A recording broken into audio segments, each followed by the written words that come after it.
بسم اللہ الرحمن الرحیم۔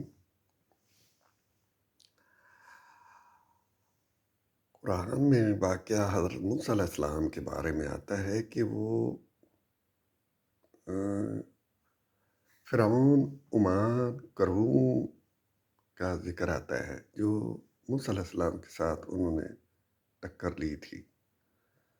موسیٰ علیہ السلام کے ساتھ انہوں نے مقابلے پر یہ 3 گروہ آئے تھے۔ یہ 3 گروہوں میں جو بڑا چیٹا ہوتا ہے فرعون، اس نے کنٹرول کرنا ہوتا ہے عوام کو، جگڑ بندی اپنے قابو میں رکھنا ہوتا ہے، غلام بنانا ہوتا ہے۔ وہ پھر یہ دوسرے 2 گروہوں کے ذریعے سے ان کو، عوام کو اپنے قابو میں رکھتا ہے۔ کیسے رکھتا ہے؟ وہ جو پادری ہوتے ہیں یا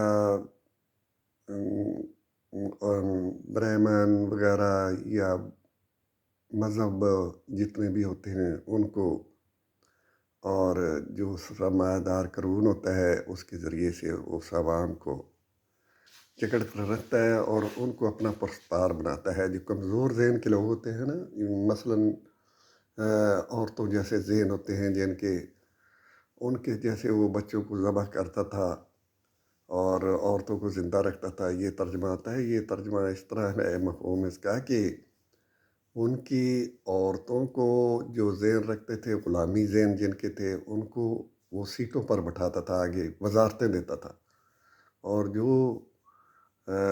زندہ دل ہوتے تھے ان کو، وہ مرد قسم کے لوگ، ان کو وہ پیچھے دھکیلتا تھا، ان کو وہ آگے نہیں لاتا تھا، کسی سیٹ پر ان کو نہیں آنے دیتا تھا۔ یہ ایک اس کی چال ہوتی تھی۔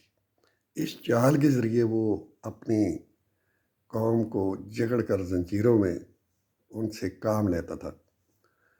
تو جو قوم، مطلب ہے مذہب والوں کو اس لیے وہ اپنے ساتھ رکھتا ہے کہ اس نے کام لینے ہوتے ہیں۔ مذہب والوں سے کام یہ ہوتا ہے کہ مذہب والے، اس کے کام ایسے آتے ہیں کہ وہ، ان کے مریدین بہت ہوتے ہیں، ان کے پرستار بہت ہوتے ہیں، ان کے ذریعے سے اس کو ووٹ بھی چاہیے ہوتے تھے، اس کو، قوم کو، مطلب ہے قوم کا ووٹ بھی چاہیے ہوتا ہے، اور وہ ان کے ذریعے سے بھی ان کو اپنے قابو میں رکھتا ہے۔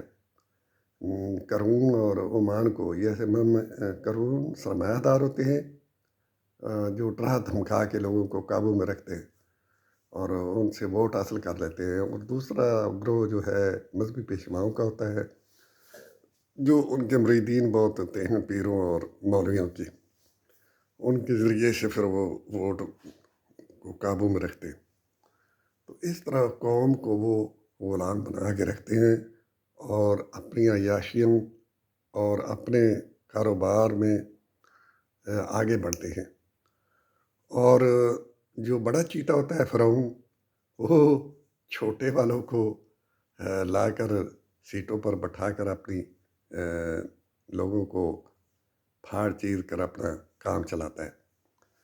تو اس لیے جب بھی اس طرح کا نظام ہوگا نا، تو وہ انسانیت کی تباہی ہوگی، اور اس میں کتاب اللہ کا نظام آئے گا تو انسانیت بچے گی اور وہ آگے چلے گی۔ تو کتاب اللہ کی طرف لوگوں کو آنے نہیں دیتے۔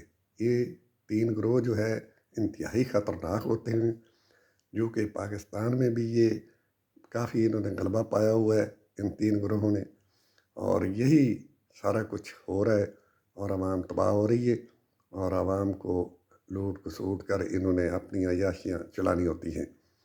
اس لیے جب تک یہ قوم قرآن کی طرف نہیں آتی یا اس نظام کتاب اللہ کی طرف نہیں آتی، تو عوام کو برابری کی، مساوات کے نہیں ملے گی برابری، اور نہ مساوات کا رزق ملے گا برابری کا، اور نہ ہی عوام کا پرسان حال ہوگا، اور ملک تباہ ہوگا اور اللہ کے عذاب میں مبتلا رہے گا۔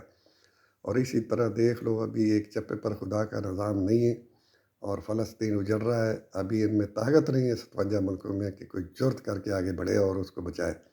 ہے جرت ان میں؟ نہیں ہے۔ چاہے ان کے پاس جتنی بھی طاقت ہے، لیکن وہ طاقت نہ ہونے کے برابر ہو جاتی ہے، کیونکہ طاقت ہوتی ہی نہیں، جب دل نہیں ہے تو پھر کچھ بھی نہیں ہے۔ اللہ حافظ۔